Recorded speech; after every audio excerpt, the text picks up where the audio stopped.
Hello. Today we'll talk about two architects, Joseph Cuypers and Rob Creer. I will begin with Joseph Cuypers, and let's read a little bit about him. As you can see, he lived half of his life in the 19th century and the other half in the 20th century.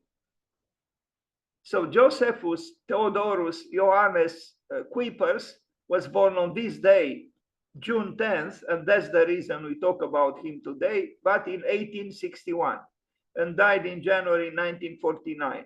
Was a Dutch architect, primarily known for his Catholic churches. He was born to the architect Pierre Cuypers, quite famous himself, and his wife Antoinette. His training began at his father's firm. Later, he studied at the Delft University of Technology, graduating in 1883 and becoming his father's assistant. The following year, he created his first work, a pension, a guest house, and then his first design for a church, St. Urban's in Nessan. I have troubles with the Dutch language. You read it, was completed in 1888. So he was a contemporary of the great quintessential modern painter Vincent van Gogh. In 1893, he was commissioned to build the new Cathedral of St. Bavo in Haarlem, also in the Netherlands. The following year, he took over management of the family firm when his father retired.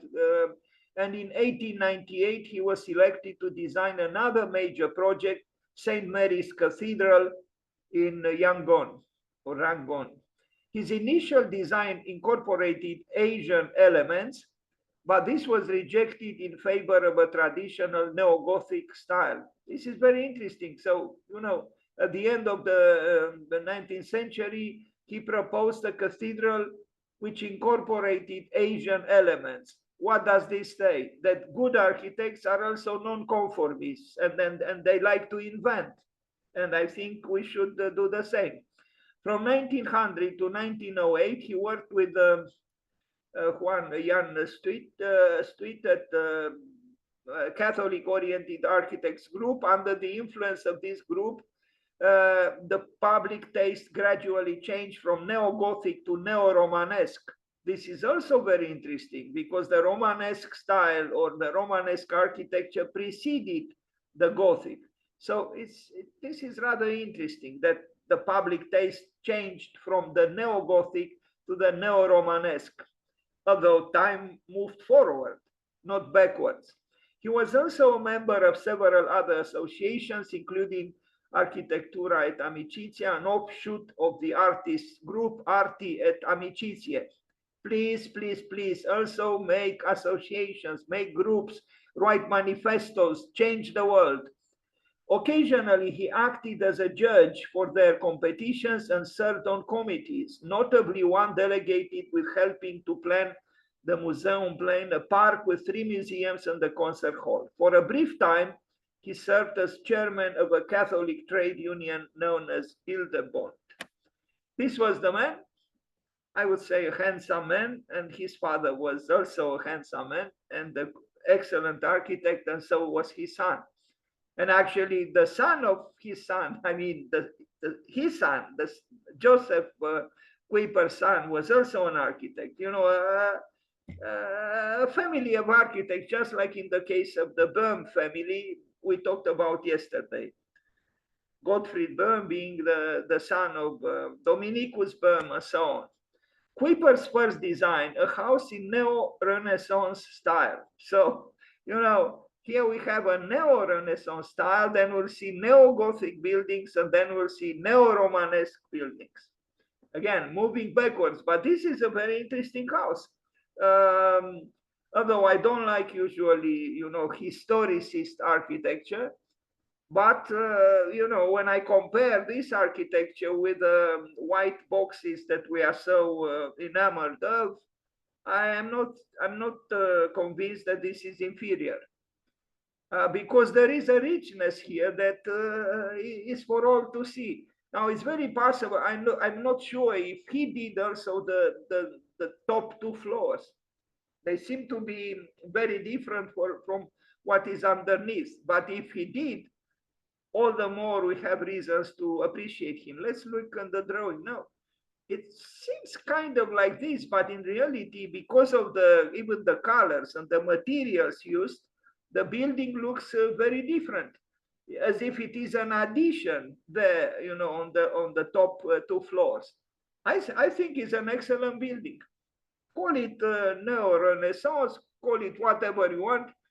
It's a good building. It's a rich building, and I wish such buildings would still be built. Another church, 1889, 1891. Cuypers' first church is built in a mix of neo-Gothic and neo-Romanesque styles and has a big square tower at the crossing. Similar to much of his father's later work, notably the St. Augustinus, the choir, the interior is one of the first examples of the use of brick in different colors. So in this building, Joseph Cuypers, not his father, Pierre Cuypers, used brick of different colors, inspired probably by the churches of Italy. Towards the outside is a, rather austere building, and inside, as we read, colored bricks. Again, the need for color, the need for ornament, the need, in essence, for beauty. And here we see examples of colored bricks, even if they are affected by the passage of time. I think one can still appreciate their beauty. And yes, you can see clearly the influence coming from Italy. Not bad. Joseph Cuypers.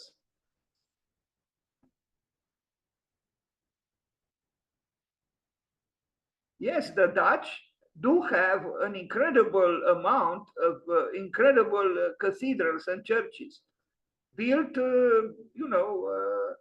historically over a long period of time. And I was myself very surprised when I acquired some books about the Netherlands, and I discovered an astonishing architecture in brick. I knew that the Dutch have a lot of knowledge and affection for the brick, but I didn't expect to see so many cathedrals and churches built from the 19th century, maybe even earlier. This is a cathedral he built, Joseph Cuypers. And look at this, I mean, it's an impressive building. We might like minimalism, but I am sorry, minimalism is sterile most of the time in comparison with such an architecture. Here you can contemplate a lot of things, and details do matter.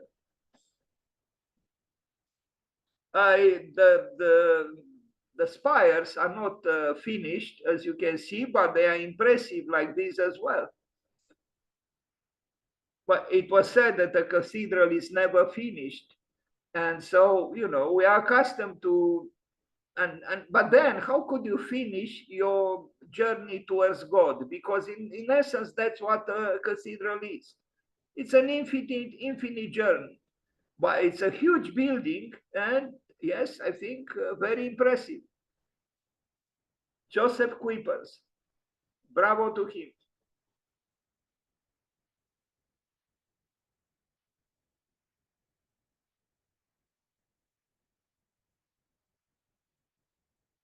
And if you are interested in Joseph Cuypers, please do not neglect also his father, Pierre Cuypers, who also built impressive buildings. We know of Notre Dame in Paris. Okay, it's a cathedral, but there are many other cathedrals, including in France, or especially in France, in my opinion, greater than Notre Dame de Paris, like Chartres, or Beauvais, or Reims, or Amiens. But who would have expected in the Netherlands to see such cathedrals? And he is not the only one.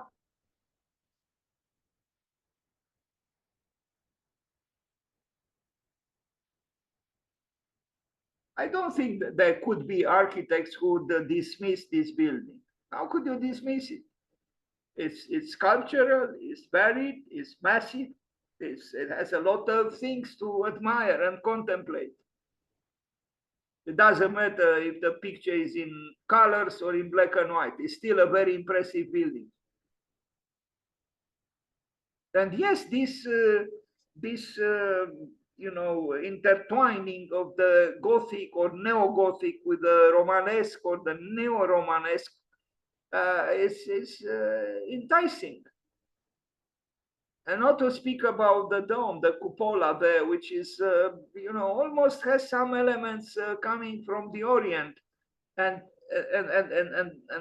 now this makes us remember that he did make a proposal for a cathedral which tried to incorporate architectonic elements from Asia.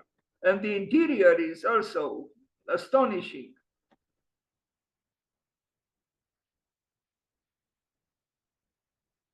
And look, an intervention of our time, that modern bridge at the top to unite the two towers, an interesting idea. I think, here you could have some kind of a festival, architectonic festival, imagining various ways to play with these two towers. Maybe every year to have a new architectonic event, commenting creatively on the two towers. We remember that at Chartres Cathedral, one tower symbolized the sun and the other tower symbolized the moon. So maybe, there are some suggestions there for a very creative interplay between two towers. But even this is, a touch of Russian constructivism where you wouldn't expect it. This is the beauty of the Netherlands. They are inventive, they embrace the new, but they also have a respect for the past. It's a very dynamic country and a very dynamic culture. Could we imagine something like this in our country to, bring in Russian constructivism,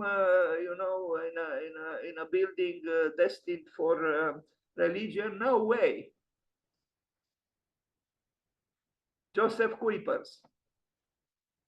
I'm glad this building was not bombed in the Second World War as Rotterdam was.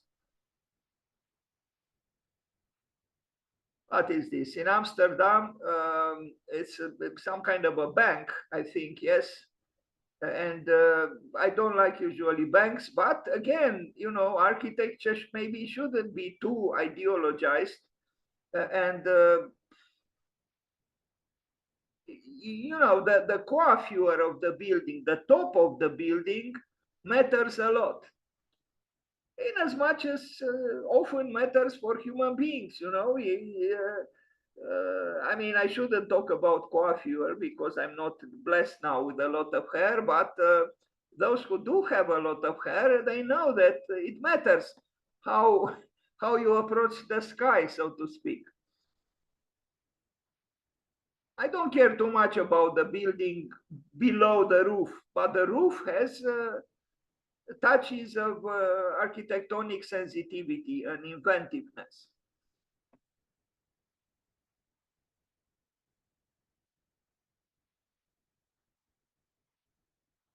But even here we see ornamental details which matter.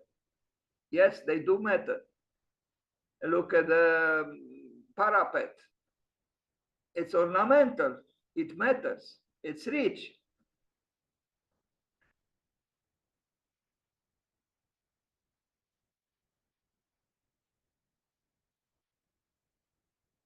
I think it is a bank or some kind, but would you imagine something like this done for a bank?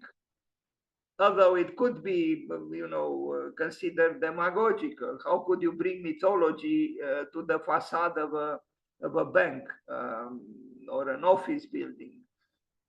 Well, it is done in a way because, the New York Stock Exchange, for example, uses Doric columns and is based on the classical, architectonic paradigm. You would say it's a temple. Well, it's not. I mean, it's the temple of money and financial speculations. Another church, 1900, 1903. And most architects, if they would just build one church like this, one building like this, they would feel accomplished. Look at this. It's an impressive building. Author, Joseph Cuypers. I'm sure he worked with other people, but still, he is the author. He is the architect who conceived this, in my opinion, great church. I like the fact that it's monolithical, is solid, is one, but it's also a gathering of many elements. So there is multiplicity in unity. And you see, there are several, little spires culminating with a central big spire. I think it's very well done.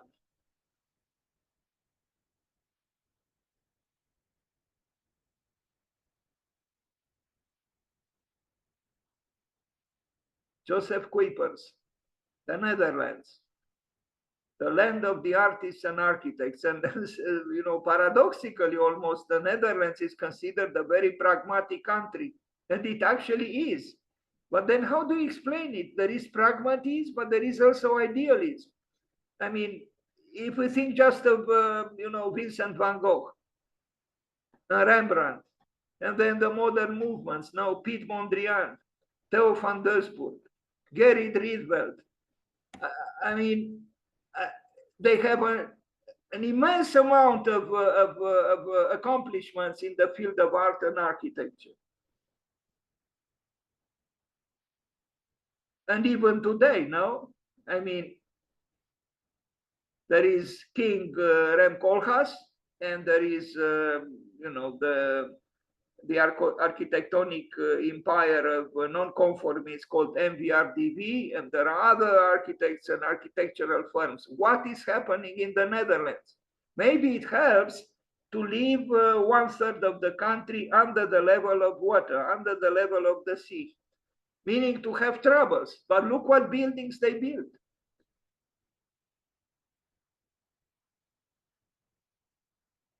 Now, maybe I will say something outrageous now, but allow me to be subjective and even outrageous. I don't think this building is inferior to the Parthenon. I don't. Louis Kahn was correct. The Hera temple in Paestum, which was built prior to the Parthenon, for Louis Kahn was more important. But is not so well known, although Goethe loved it, Winkelmann loved it, Piranesi loved it, and even made a series of 17 great etchings with Paestum, with Hera's temple. And so there are other great buildings in the world, but we are stuck with certain gods of architecture. And the Parthenon for Europeans is, is everything. The Acropolis in Athens. But what about the Acropolis in Chartres, near Paris? It is an Acropolis there, but is on top of that Acropolis is the unbelievable Chartres Cathedral. What is this? Another church, less impressive, smaller, but it's still a good building. And we see here the colored bricks that he employed in the earlier building.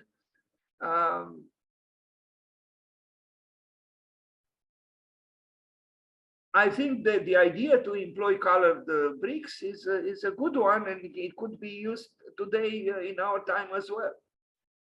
Both towards the inside, I mean inside and outside. The outside is not very impressive, it's a little bit common, so to speak, but we move forward. Another church, 1970, 1921. This one intriguing, almost showing the way towards Dominikus Böhm, the expressionist architect, the father of Gottfried Böhm in Germany.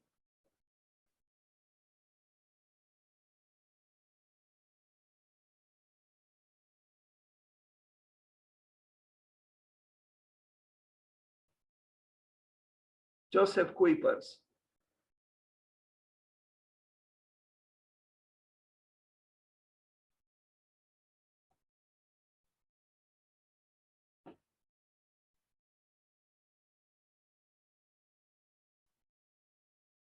He was an original architect, even if, you know, we read that he was using the so-called style of Neo-Gothic, the style of Neo-Romanesque. No, he was a creative, inventive architect, and even allowing himself certain idiosyncrasies. This is, I think, the last slide of this rather short presentation on an excellent architect, Joseph Cuypers.